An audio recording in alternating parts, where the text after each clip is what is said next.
Welcome back to the channel, guys, and the electric trucks are coming. 5 specifically. I will give you my take on each of them and which ones you should have on the Turo platform. Let's jump in.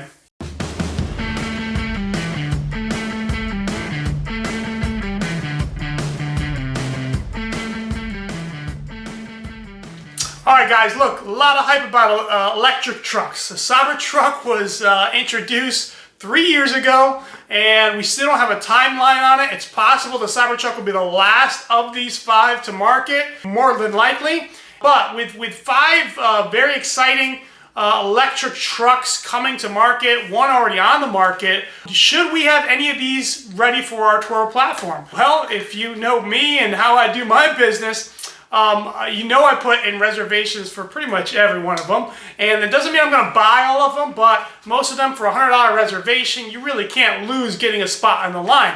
Of the 5, I think that 3 of them could be great Turo rentals, and 2 of them not so much, and I'll tell you why. Let's start with the Cybertruck. We know the Cybertruck is going to be, if you've seen my video in the past, I think it'll be possibly one of the greatest vehicles for Turo as far as investment amount, limited damage claims, and also the amount of cash that you can bring in per the invested income. So I think it's going to break all records, including the C8, possibly.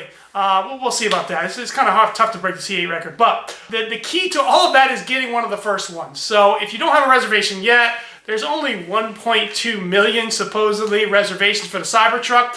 So it may be difficult for, it's probably not even worth putting in a reservation. However, with all those reservations out there, don't just discard the idea of having a Cybertruck for Turo, because you got to remember, a lot of these people put their reservations in 2.5, 3 years ago, and they're no longer going to get the vehicle. That many reservations, I can guarantee you, there's a lot of people that have decided to go a different route, or they've seen one of the other 4 electric trucks and they're no longer interested in the Cybertruck. So what you want to do is see if you can get their reservation, because you will want one of those for the Turo platform, even if you hate the looks of it. So the Cybertruck will be an outstanding vehicle for Turo. That's definitely a winner. Number 2 on my list, I would say the Ford Lightning. It's got the biggest hype behind it. They did a great debut. It's got some unique abilities. Especially the ability to, feed that massive battery to the, the house. To actually, if you lost power, you could actually run your whole house for several days using the battery of the Cybertruck. It'll put out almost 10 kilowatts, 9.6 or something kilowatts of power, and that could be an awesome feature just to have as owning the vehicle. And Ford's obviously patterned this off of the Ford F-150. They've electrified the Ford F-150. They call it the Ford Lightning. It's a great brand. The Ford Lightning truck has has good brand recognition, and I think the Ford Lightning is going to be a great vehicle for Turo. It's also going to be one of the most affordable, for the reason that although Chevy's already used up all their EV tax credits, Ford hasn't at all. The Ford Lightning should qualify easily for the $7,500 tax credit. So when you combine that, now if you look at the configurator for the Ford Lightning, if you haven't done that yet, you should. You'll see it'll be very clear which one you need to buy, in my opinion. And unless you just got a lot of money and you want one of the higher end models, there's 4 different models, and when I'm looking for vehicles for the Turo platform, I'm looking for vehicles that are going to, I want to invest the least amount of money and bring in the most amount of cash, and that's what I'm looking for. The best value of the vehicle. And on the Ford Lightning, the best value is that base model. They call it the Ford Lightning Pro, and the cost of it starts out at $40,000. If you subtract, I'm no mathematician, but if you subtract $7,500 from $4,500, that means the vehicle would start out at $32,500. And even if you do a few options for well under $40,000 net, you could have one of the hot new electric trucks. So now the big jump is the ones after that, which it goes up like $20,000 to get to an XLT, and then some of the higher end models. And I just can't see spending that kind of money. I don't think it's going to make that much difference, even though you do have that cool light bar. It does look cool. But man, $20,000 light bar, I'm gonna pass on that. I'm definitely gonna buy the Ford Lightning Pro. That's definitely that's a definite winner for the platform because of such of a low cost. And I think that will hold its value pretty well. So number 3 is the Chevy Silverado. The EV Silverado. This was the most recent one that's been debuted. And I think, you know, the nice thing about this is I don't think it's as good as the Ford Lightning. One, you don't get that $7,500 tax credit unless, you know, unless you're paying attention to the, you know, politically, if they pass a bill where they'll open that up, then that could be a benefit. So pay attention to that. But currently, Chevrolet doesn't have any EV tax credits. And so, you know, that makes it a little bit more difficult. But the look of the vehicle is pretty cool. It looks like one of the old Avalanches, which were super popular vehicles. It's got some unique features, like the bed actually folding down into the inside of the cabin. So it's going to be a cool vehicle, and I am definitely going to have one of those for the platform. Once again, I'm going to go for the, you know, the base model, the work truck. It's like a, you know, the price is just substantially lower than the others. And it's also, as far as the pricing on it, the look of the vehicle, I think if you just change out the steel wheels to something a little more aggressive, it'll look pretty good too. And so if I can invest that, you know, around that $42,000 range and get some of that, the work truck will actually be the first one supposedly to market. So that's a good thing. So that's what I'm planning on as far as that goes.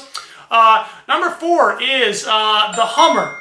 The Hummer, and I do have a reservation for the Hummer. I put it in, you know, early in the system, in the when it was debuted. I think I actually put in 2 of them. I'd have to double check on that, but I really don't plan on buying the Hummer, and I'll tell you why. One, it's extremely expensive. You're looking in the 80s to 110,000 range, and look, they will sell. They're not looking to sell, you know, a lot of these, and they will sell some of them. There's a lot of people that have money.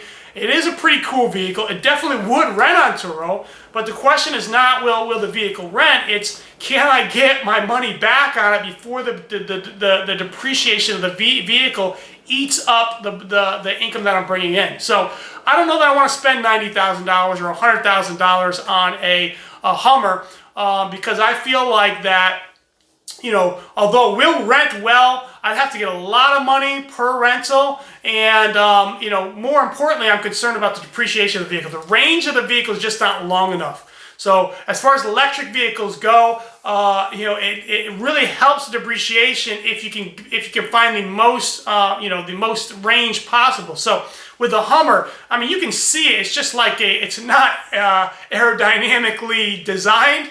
And it's a massive vehicle.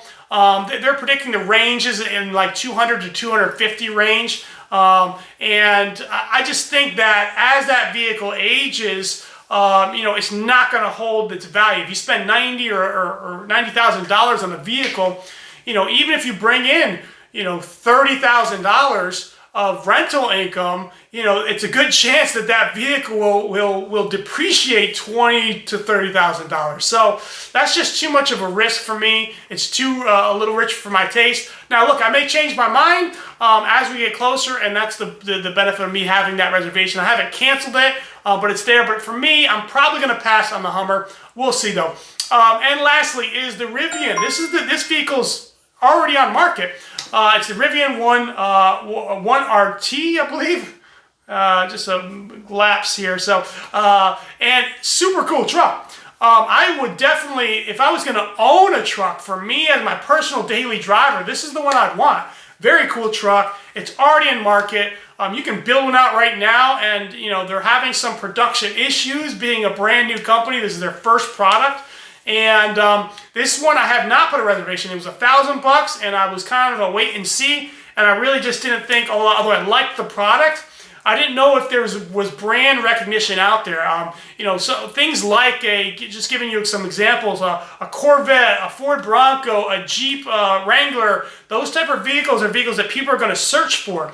And so if the Rivian brand is not as well known, you're not going to get as many people that are going to search for it, although you will get a hardcore electric or people who are interested in the vehicle to search for it. So as far as the Rivian, I kind of give it like a neutral score. If you're in the right area, it could be a good vehicle, especially if you're going to use it personally for yourself and you're not needing it to rent as much as possible or all month long. I love the vehicle. I really would like to buy one for myself.